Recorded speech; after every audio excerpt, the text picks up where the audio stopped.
Moi, j'utilise Putty pour me rentrer sur le port série, sur le port console. Premier login, c'est root. Pas de mot de passe. On rentre sur le système. On veut rentrer en mode CLI, en command line. Un coup rentré, on édite la configuration. Fait qu'on tombe en mode de configuration.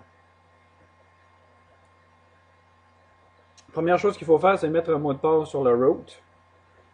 Donc set system root authentications plain text password enter. Il nous demande le mot de passe.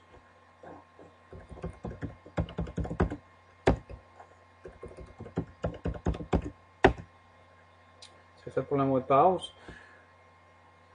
Mais à chaque fois qu'on rentre des configs, c'est jamais rentré dans Il faut faire un commit à la fin de toutes nos configurations pour qu'ils soient pris par le système.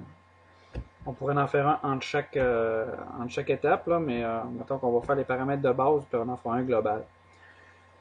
En deuxième lieu, on va enabler le service Telnet en SSH.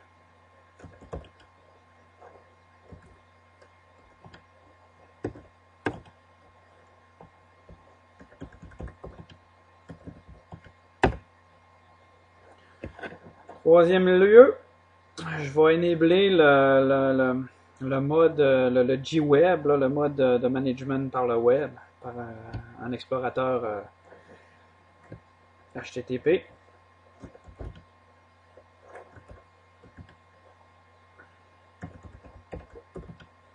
Service Web Management HTTP.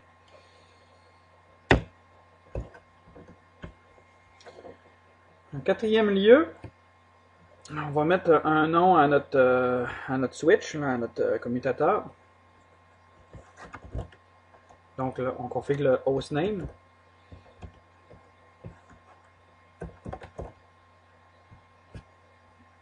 Moi, dans mon cas, pour celle-là, je vais la configurer. Je vais mettre core switch.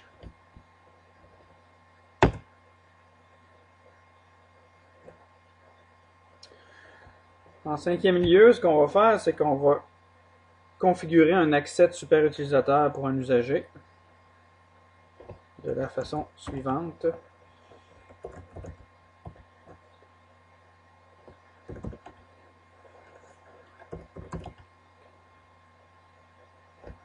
User, le nom d'utilisateur, en l'occurrence le mien.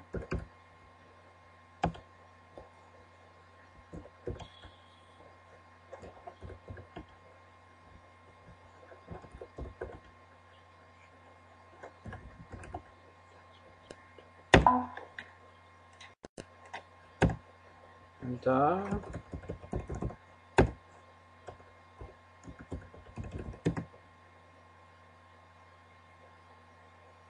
Donc, c'est pris en charge. Sixième étape, je vous conseille de configurer, de mettre une adresse IP sur le port de management qui se trouve à l'arrière du commutateur. Le port management, finalement, est aux côtés du port console. S'il arrive un problème sur le port console, qu'il arrive n'importe quel pépin avec un câble RJ45 en crossover connecté à votre portable, vous allez être au moins capable de rentrer par l'adresse IP de l'interface. Donc moi, je vais configurer une adresse IP que je n'ai pas dans mon architecture, qui va me permettre, dans le pire des cas, de mettre une adresse IP sur mon portable et de pouvoir y accéder.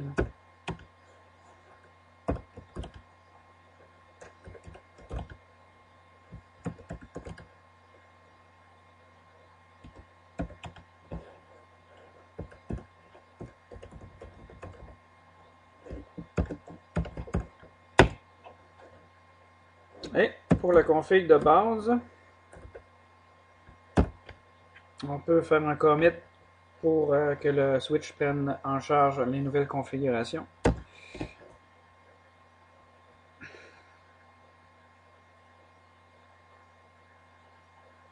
Mais le commit complété, vous voyez que le nom Windows a changé. Exit, on va faire un show. Config. Fait qu'on voit notre mot de passe du root qui est encrypté.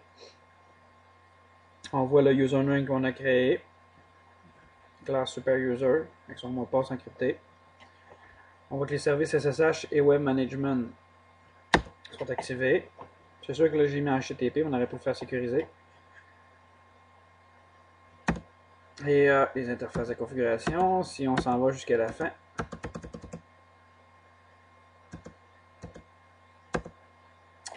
On voit notre interface 10, 90, 90, 90, H24 de management.